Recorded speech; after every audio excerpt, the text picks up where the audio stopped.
6 जानेवारीची लागण कांद्याची.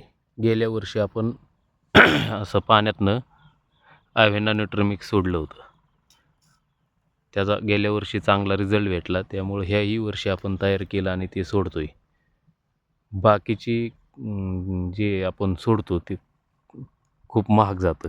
ॲव्हेना न्यूट्रीमिक्सचा खर्च कमी येतो आणि उत्पन्न चांगलं मिळतं. गेल्या वर्षी उत्पन्न चांगलं निघालं. बाजारभाव समजा आपल्या हातात नाही आहेत, पण उत्पन्न आणि कमी खर्च शेतीत.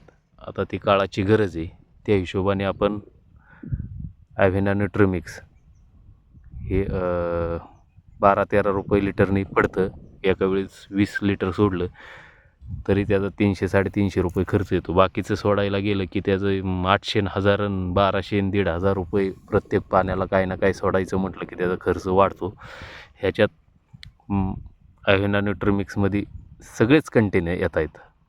त्यामुळं प्रत्येक शेतकऱ्याने खर्च कमी होऊन कसा होईल आणि उत्पन्न चांगलं कसं होईल हे पाहिलंच तर ते निश्चितच त्याचा खर्च कमी होईल. आणि आपण आता ॲव्हेना न्यूट्रीमिक्स पाण्यातनं आणि ब्रह्मोस ही वरतून फवारणी केली आणि आत्ता उद्याच्याला परत एकदा करायची, तर ह्यो कांदा एकंदरीत तसा पाहता एकदम चांगला आहे आत्तापर्यंत.